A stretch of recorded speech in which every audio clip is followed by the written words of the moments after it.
Bendiciones, amados hermanos, que el Señor les bendiga grandemente. Hoy continuamos entonces con la clase número 3 de Soteriología, Doctrina de la Salvación. Y hoy vamos a hablar acerca del significado de la muerte de Cristo. ¿Qué significó para nosotros? ¿Qué significa aún? Ya para cada uno de los que han creído en el Señor por la fe. Dice, mientras que es cierto que el significado pleno de la muerte de Cristo no se puede abarcar en una o dos simples declaraciones a manera de lema, es no menos cierto que su significado central puede y debe ser enfocado sobre varias ideas muy básicas. Esto es una realidad. No podemos, ¿verdad?, hablar acerca en su plenitud del significado de lo que significó, ¿verdad?, la muerte de Cristo por nosotros en la cruz del Calvario, porque nos quedaríamos cortos, ¿ya? Muchas cosas, muchos beneficios recibimos a través de la muerte de Jesús. Pero sí hay algunos aspectos principales, los cuales vamos a ver a continuación en este estudio, que significaron la muerte de Cristo en beneficio de nosotros. Hay 4 tales doctrinas básicas. La muerte de Cristo, en primer lugar, ¿verdad?, significó una sustitución por los pecadores. En segundo, una redención respecto al pecado. En tercero, una reconciliación con relación al hombre. Y por último, una propiciación en lo que toca a Dios. Entonces, como resultado de la muerte de Jesús, ¿verdad?, nosotros recibimos estos 4 beneficios. El no enfatizar estas 4, o el no insistir, ¿verdad?, en su importancia fundamental al propio entendimiento, el significado de la muerte de Cristo, es empobrecer o aún pervertir el concepto bíblico. Ya cuando nosotros simplemente, ¿verdad?, enfocamos lo que significó la muerte de Cristo en un ejemplo, ¿verdad?, de sacrificio, ya de entrega solamente de Jesús por los seres humanos, simplemente estamos, ¿verdad?, empobreciendo ya lo que Jesús realizó por nuestras vidas. Es verdad, sí es cierto, ¿verdad?, y que tenemos que considerar la muerte de Cristo desde el aspecto, ¿verdad?, sacrificial, ya de que Él se sacrificó por nosotros. Y eso lo vemos, ¿verdad?, en Juan capítulo 15, verso 13, que dice que nadie tiene mayor amor que uno, que uno ponga su vida por sus amigos. Y en Romanos 5:8 también dice que Dios muestra su amor para con nosotros, ¿verdad?, en que siendo aún pecadores, Cristo se entregó por nosotros. Esto es una realidad, no podemos negarla. Ya Jesús se sacrificó por nosotros. Pero no podemos solamente enfocarnos desde ese prisma, ¿verdad?, ver desde ese prisma solamente, ¿verdad?, el significado de la muerte de Cristo. El significado de la muerte de Cristo, ¿verdad?, conlleva estas 4 cosas básicas, fundamentales. Primero, Jesús nos sustituyó, ¿ya? Segundo, Jesús nos redimió. Tercero, nos reconcilió. Y por último, Él fue, ¿verdad?, nuestra propiciación. Amén. En primer lugar, ¿verdad?, ¿qué significó la muerte de Cristo? El sacrificio de Cristo en la cruz del Calvario. Primero, una sustitución por los pecadores. El concepto, ¿verdad?, de una expiación por sustitución. El significado de la expiación por sustitución. La expiación por sustitución o vicaria significa simplemente que Cristo sufrió como un sustituto por nosotros. Es decir, en vez de nosotros, lo que redundó en beneficio de nosotros al proveer un pago por nuestros pecados. Simplemente, ¿verdad?, en palabras más simples, Jesús tomó mi lugar. Jesús tomó su lugar. Bendito sea el nombre del Señor. Él muere por nosotros en la cruz. Él se entrega por nosotros. Esto significa, ¿verdad?, el concepto de sustitución. Él nos sustituyó. Era para nosotros morir. Era para nosotros recibir el castigo. Pero Jesús, ¿verdad?, asume nuestro lugar como sacrificio perfecto. El hombre podría expiar sus pecados personalmente solo si pudiera sufrir eternamente por la penalidad en que incurrió por el pecado. ¿Ya? ¿Por qué? ¿Por qué dice que tendríamos que sufrir eternamente? Porque ni en una vida, ¿verdad? ¿Cuánto vive un ser humano? 70, 80, algunos alcanzan, ¿verdad?, 100 años hoy. ¿Ya? Nos bastarían No nos bastaría solo una vida para poder expiar, para poder pagarle a Dios, ¿ya? Por nuestra salvación, ¿ya? Por eso que tenía que venir Jesús, el Hijo de Dios, Dios mismo, ¿verdad?, asumir forma de hombre para morir por nuestros pecados y pagar la culpa, ¿ya? La deuda que existía. Entonces, una vida no nos bastaría. El hombre, por supuesto, nunca podría lograr esto. Así que en su amor y compasión, Dios intervino en una situación irremediable y nos dio un vicario en Jesucristo, quien sí proveyó una satisfacción eterna por nuestro pecado. Por eso es que el sacrificio de Cristo fue único. Fue solamente una vez y único, porque vino a satisfacer ya la demanda de Dios de que alguien muriese por el mundo, por los pecadores.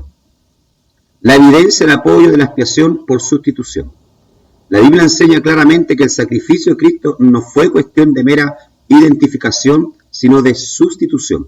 Vemos, ¿verdad?, este concepto de sustitución en el Antiguo Testamento. Los arreglos, ¿verdad?, del sistema sacrificial del Antiguo Testamento incluían la necesidad de que el ofrecedor impusiera sus manos sobre el animal que se sacrificaba. Esto significaba transmisión y delegación e implicaba representación, de modo que realmente señalaba a la sustitución del ofrecedor por la víctima. Si el sacrificio era traído por más de uno, cada uno tenía que imponerle las manos. No es un punto exactamente establecido, si es que se imponían una o dos manos, pero todos están de acuerdo en que se debía hacer con toda la fuerza de uno, como si fuese poner todo el peso de uno sobre el sustituto, en este caso el animal. Ya en el Antiguo Testamento, cuando una persona entonces transgredía una ley del Señor, cuando una persona, ¿verdad?, cometía un pecado, tenía que ir a la puerta del tabernáculo y llevar en su lugar un sustituto, ya sea un cordero o una oveja. El sacerdote lo encontraba en la puerta porque él no podía entrar, ¿verdad?, al tabernáculo, y entonces le preguntaba por qué él venía. Ahí en la viva voz, ¿verdad?, tenía que hacer una confesión de su pecado. Decir, yo vengo aquí, ¿verdad?, porque robé o adulteré, ¿ya? O le hice mal a mi prójimo, etc. Y luego colocaba sus manos sobre el animal y traspasaba esta culpa al animal. Y ese animal, ¿verdad?, se transformaba en el sustituto, que asumía el lugar de esa persona. Y ese animal, ¿verdad?, era sacrificado en el altar, era degollado, ya moría en el lugar de esa persona que había pecado, que había transgredido el mandamiento del Señor. Entonces lo vemos esto, ¿verdad?, reflejado en el Antiguo Testamento, ¿ya? La muerte del animal tomaba el lugar de la muerte merecida del que lo ofrecía. El sistema claramente enseñaba la sustitución.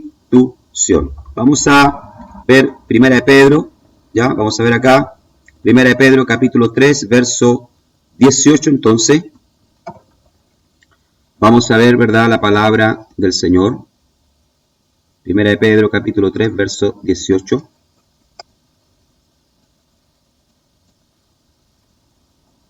El versículo número 18. ¿Qué nos dice ahí la palabra del Señor? Dice, porque también Cristo padeció una sola vez por los pecados, el justo por los injustos, para llevarnos a Dios, siendo la verdad muerto en la carne, pero vivificado en espíritu. Aquí vemos claramente la sustitución, entonces, ¿ya? Jesús padeció, ¿ya?, a pesar de que Él era justo, por los injustos, por los pecadores, ¿ya?, para llevarnos a Dios, siendo la verdad muerto en la carne, pero vivificado en el espíritu, ¿ya? Entonces aquí vemos claramente, ¿verdad?, Pedro aquí menciona la sustitución. Jesús muere en nuestro lugar para llevarnos a Dios, para acercarnos a Dios. Ya vamos a ver Tito 2.14. Vamos a ver esa referencia también. Vamos allá. Tito.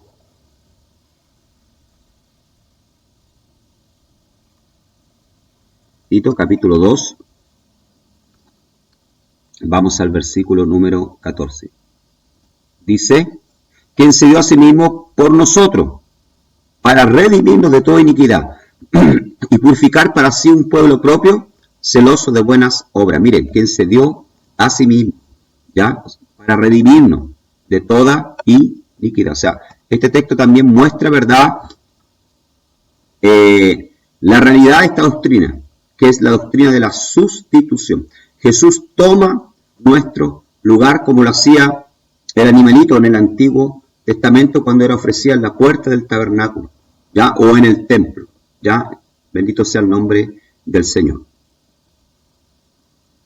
Aquí tenemos, ¿verdad?, un ejemplo de la expiación, la paga del pecado a través de un sustituto.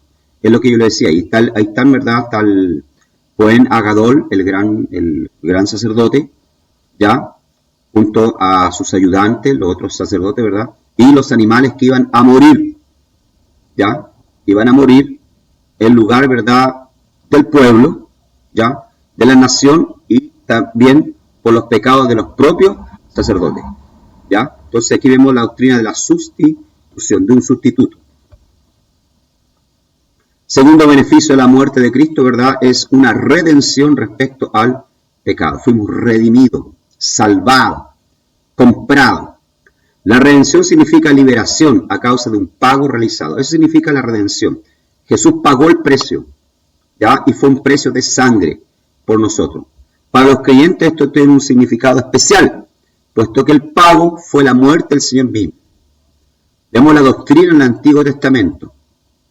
El Redentor, pariente, tenía la responsabilidad de redimir la propiedad familiar que había cambiado de dueño, ¿ya? Entonces en el Antiguo Testamento, ¿verdad?, ya se utilizaba este concepto de redención, pagar ya por algo, por alguien. Y en este caso, ¿verdad?, en el Antiguo Testamento, un pariente, ¿verdad?, podía pagar por la propiedad familiar que alguien había perdido, ¿ya? Y había tenido que por causa de necesidad venderla. Venía un pariente cercano y redimía, compraba, pagaba el precio, la deuda, ya para poder recuperar nuevamente, ¿verdad?, esa propiedad. Casarse con una viuda sin hijos para levantar hijos en nombre del esposo muerto, cuando no había un hermano disponible. La responsabilidad se extendía al pariente más cercano.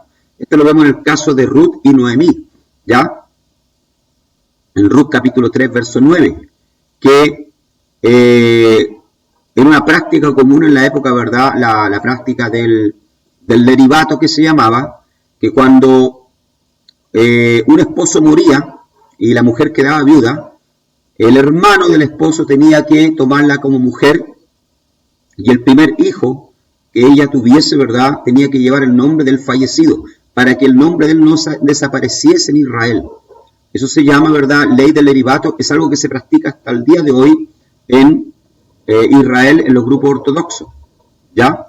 Entonces, en el caso de Ruth, ¿verdad?, que había perdido a su esposo, Noemí había perdido a Elimelech, su esposo, sus dos hijos, Malón y Kelión, ¿ya? Y Ruth había acompañado a su suegra hasta Israel, la había seguido, mientras que su otra, ¿verdad?, nuera se había quedado, devolvido a los campos de Moab, a sus familiares. Vemos acá, ¿verdad?, entonces que existía, cuando ellos llegan a Israel, existía un pariente cercano que podía redimirla, que se llamaba Boaz, ¿ya? Y Boaz entonces asume esta responsabilidad y redime, ¿ya?, a Ruth, y a través de Ruth entonces nace, ¿verdad?, Isaí, bendito sea el nombre del Señor, que viene siendo, ¿verdad?, el padre de David, ¿ya?, que está dentro de la genealogía de Jesucristo. ¿Se da cuenta? Entonces, o el tatarabuelo, ¿verdad?, de Isaí, bendito sea el nombre del Señor. Entonces, amado hermano, vemos acá, ¿verdad?, en este pasaje que la figura del Redentor, de alguien que pagaba el precio, ¿verdad?, era muy utilizado en el Antiguo Testamento. El significado de Kofer tiene que ver con la cantidad pagada para redimir una vida perdida, ¿ya? Todas estas palabras siempre significan liberación por medio del pago o de un precio. Las circunstancias varían desde redimir a un prisionero de guerra o esclavo o un artículo empeñado, o la nación de Israel, pero siempre a causa del pago de un precio. En el Antiguo Testamento evidencia poca asociación directa entre la redención y el pecado, ¿ya? O sea, vemos muy poco, ¿verdad? Se asocia muy poco lo que es la redención por el pago de un pecados. Aunque hay algunos textos, ¿verdad?, que dan a entender esto. Vamos a Salmo 130, versículo 8. ¿Ya?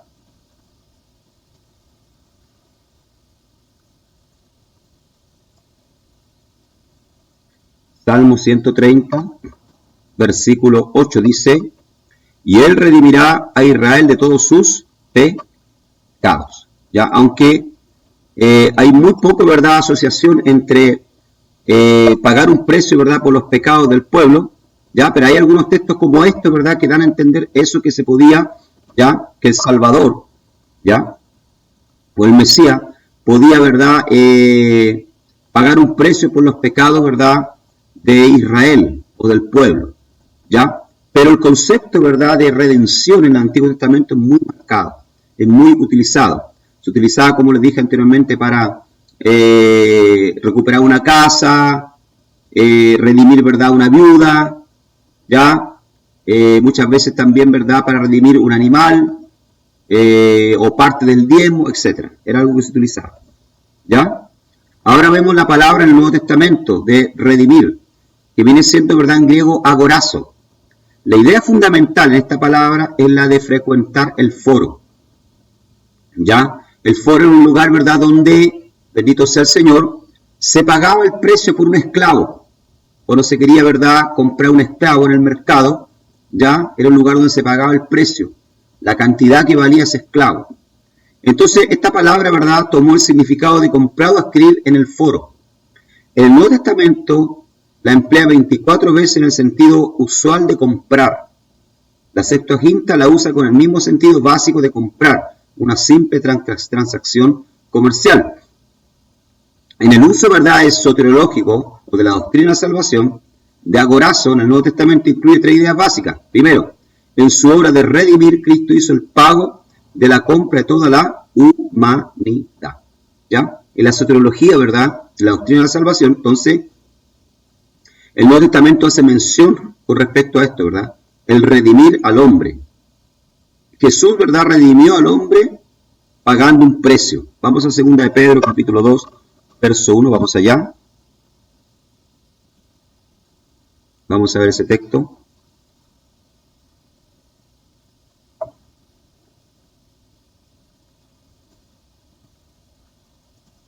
Segunda de Pedro, capítulo 2, versículo, a ver, ¿cuál era? Segunda de Pedro 2, 1, dice. No es esta referencia. Esta referencia está incorrecta. Vendría siendo entonces, vamos a Apocalipsis capítulo 5, verso 9 y 10 mejor. ¿Ya? Vamos a ver esa referencia, que esta está mal. Apocalipsis, que tiene que ver, ¿verdad?, con esto. Apocalipsis capítulo 5. ¿Ya? Hay que corregir esa referencia. Versículo 9 y 10 dice, mire lo que dice Juan, lo que vio Juan, ¿verdad?, en su visión del Apocalipsis. Y cantaban, dice, un nuevo cántico, diciendo: digno eres de tomar el libro y de abrir sus sellos, porque tú fuiste inmolado, y con tu sangre nos has redimido. Está diciendo ahí, con tu sangre nos has comprado. Esa palabra, recuerden, redimido quiere decir comprar. Para Dios, de todo linaje, lengua, pueblo y nación. Miren, la compra que Jesús hizo en nuestras vidas, ¿verdad?, no es solo para una nación. Incluye todas las naciones, universal. Y nos ha hecho para nuestro Dios reyes, sacerdotes, y reinaremos sobre la tierra. Miren qué maravilloso. ¿Ya? Entonces, ¿cuál fue el precio que Jesús pagó por nuestra redención? Su sangre. ¿Ya? Él pagó el precio de su sangre. Entonces encontramos, ¿verdad?, la palabra redención, agorazo, en el Nuevo Testamento, como también el concepto en el Antiguo Testamento. En el Antiguo Testamento, recuerden ustedes, se redimían ya las personas, se redimían las propiedades, pero en el Antiguo Testamento da a entender, ¿verdad?, que lo que tiene que ver con la soteriología, ¿verdad?, da a entender que Jesús nos redime a nosotros, ya nos compra a nosotros a precio de sangre. La doctrina resumida.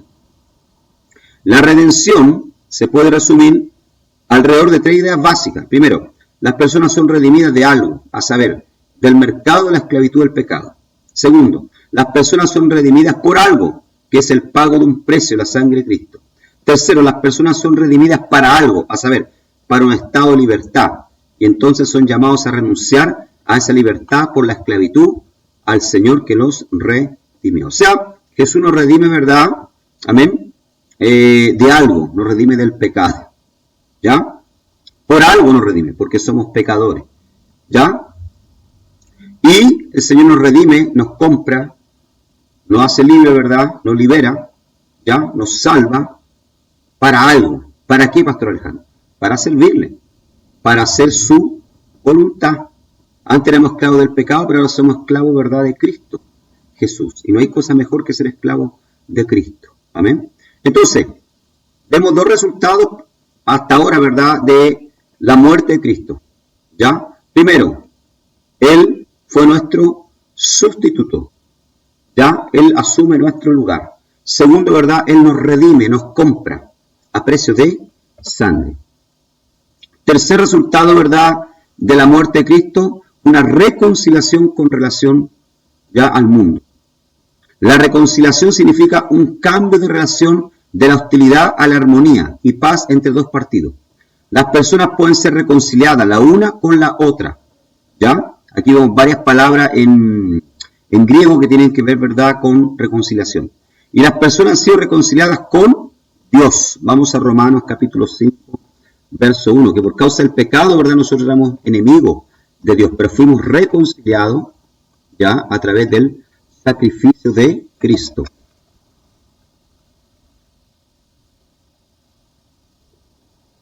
Dice,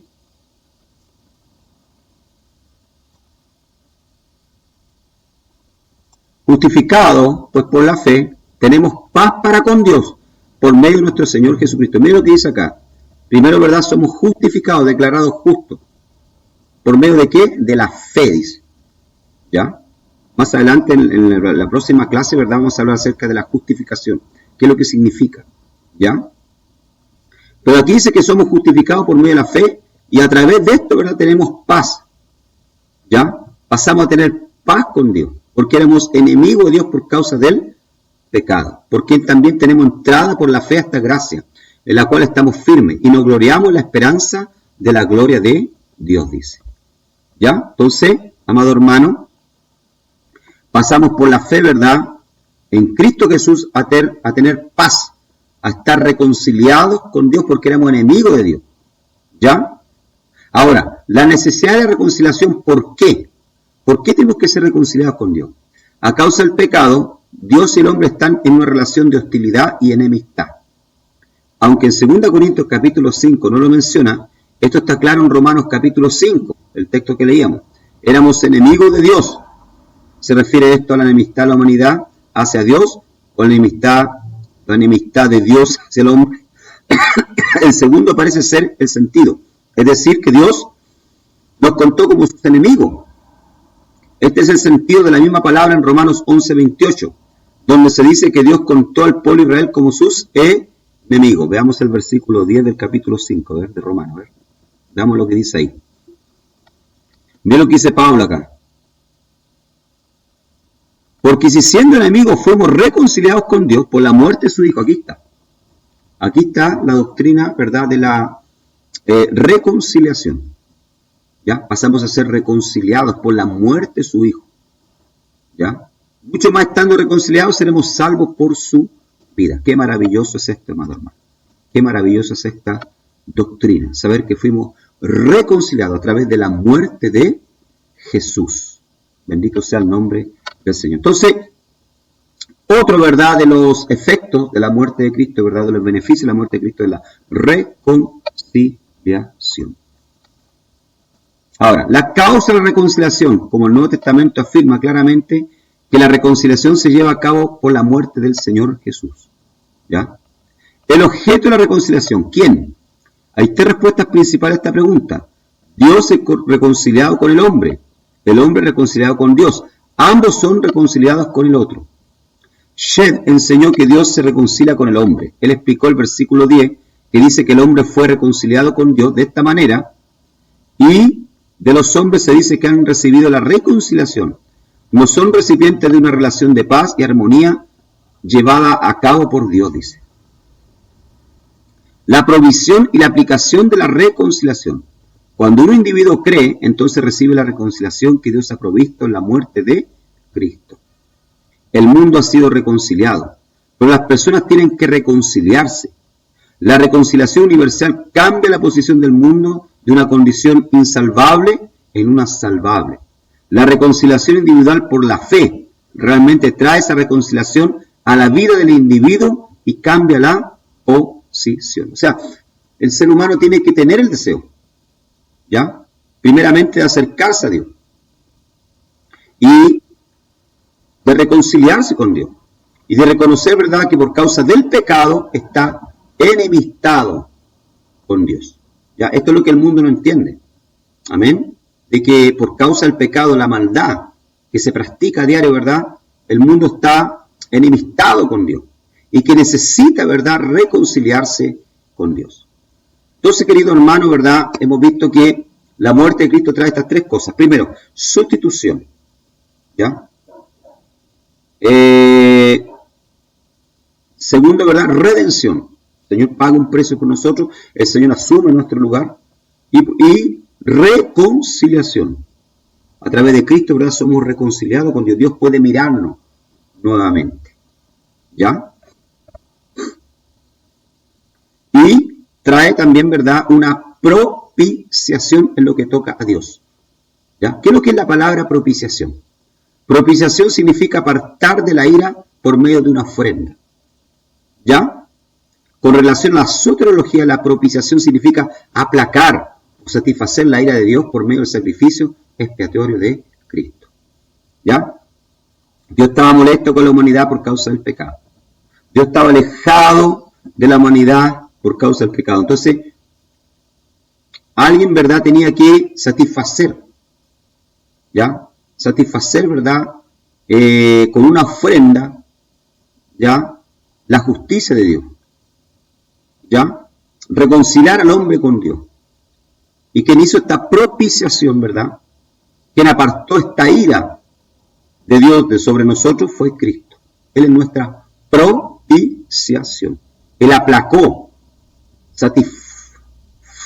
satisfació, ¿verdad?, la demanda de Dios, ¿ya?, de una ofrenda para poder así reconciliarse con el hombre. Antiguamente, ¿verdad?, cuando los dioses, la mitología griega, ¿verdad?, cuando los dioses estaban molestos, ¿cómo se aplacaba la ira a los dioses? ¿Cómo los hombres, ¿verdad?, se reconciliaban con los dioses griegos? A través de ofrenda, y muchas veces hasta de ofrenda humana, ¿ya? No solamente animales, sino que de ofrenda humana. ¿Ya? Vemos en las películas, ¿verdad?, se ofrecían mujeres, por lo general vírgenes, ¿ya? En este caso, ¿verdad?, de Dios con la humanidad fue su propio Hijo. La necesidad de la propiciación de la ira de Dios. La realidad de la ira de Dios crea la necesidad de apaciguar esa ira, o de una propiciación. Aunque esa idea, ¿verdad?, es pagana para el liberal, la verdad es que la ira de Dios es una enseñanza clara, tanto en el Antiguo Testamento como en el Nuevo Testamento. Es verdad que a nosotros no nos gusta hablar de la ira de Dios. Por lo general, ¿verdad?, el atributo que más yo a veces he visto cristianos dentro de la iglesia, incluso personas del mundo, ¿verdad?, más recalcan es el amor de Dios. Pero cuando se le habla la ira de Dios, es como que no nos entra, ¿ya? Como que no lo entendemos mucho, ¿ya? Pero la Biblia habla de la ira de Dios. Más de 20 palabras diferentes que aparecen cerca de 580 veces expresan la ira de Dios en el Antiguo Testamento. Vamos a ver alguna, ¿verdad? Job capítulo 21, verso 20. Vamos allá. Job capítulo 21.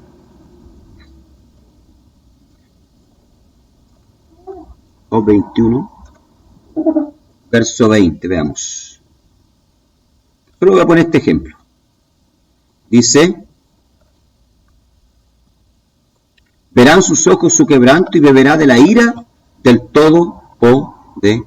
Entonces ahí vemos, ¿verdad?, un texto que habla de la ira de Dios. Y yo voy a citarle aquí todos los que están acá, ¿ya?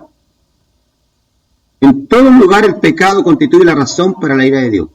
La idolatría especialmente provoca su ira, ¿ya?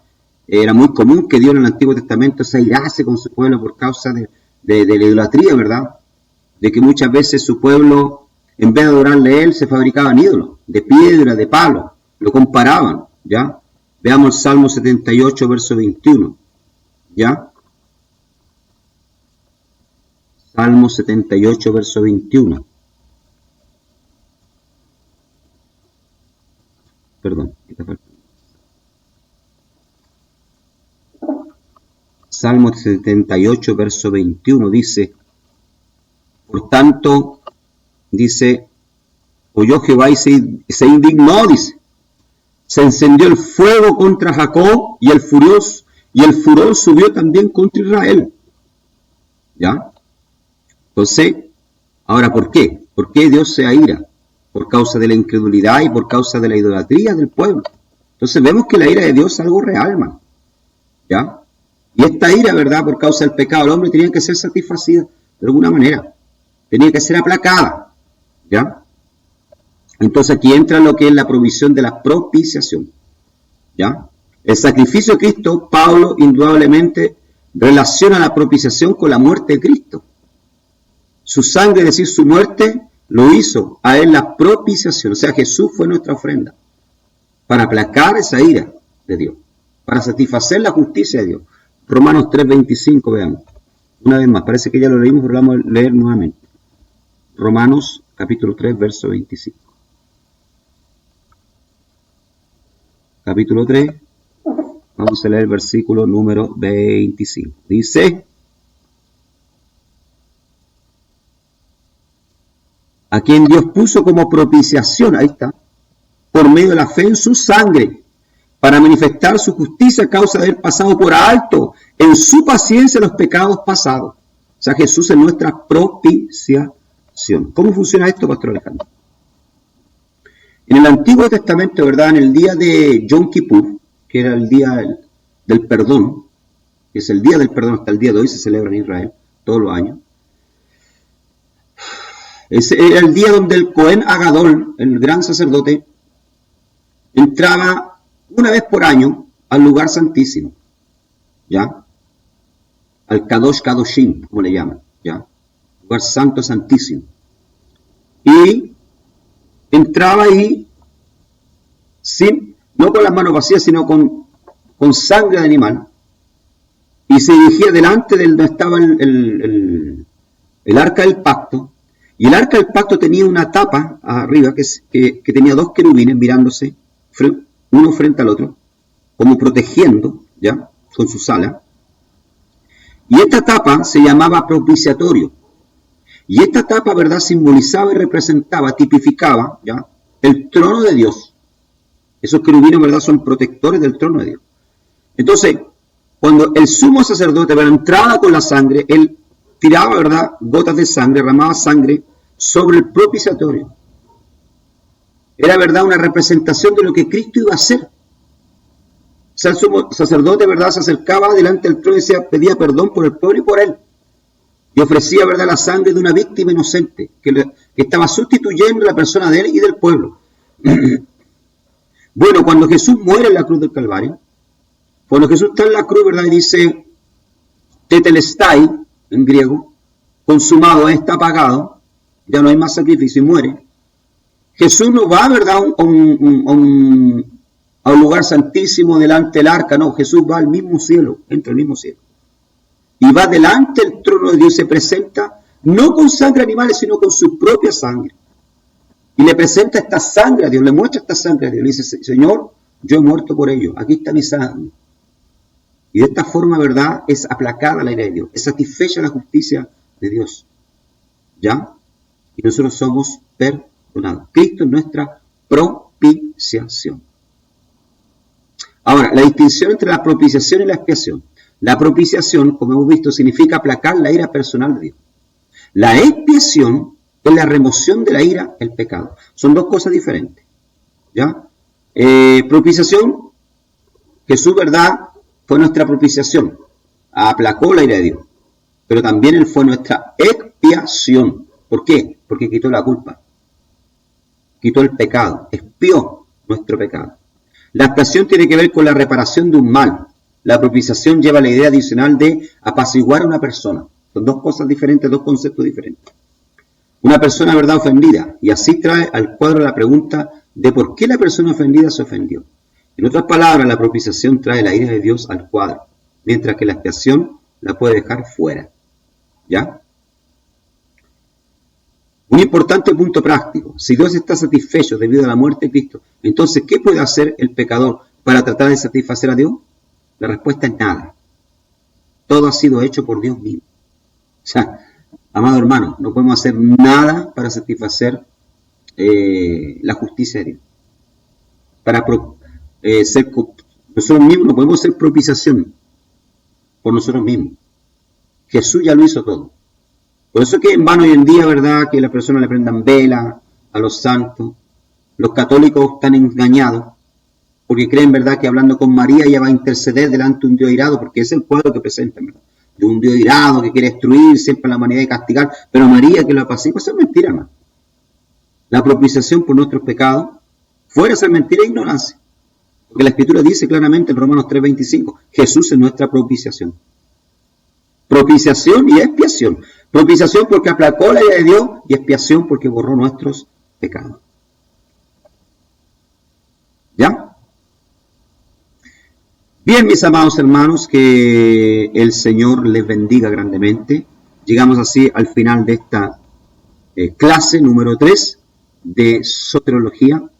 Ya nos quedan 2 clases más que grabar, ¿verdad? 2 videos más. Y de armatología y soteriología estaremos ya terminando esta materia. Shalom Ubrajá, Shabuató, Padre del Señor, buena semana. Que Adonai les bendiga grandemente a cada uno de ustedes. Amén.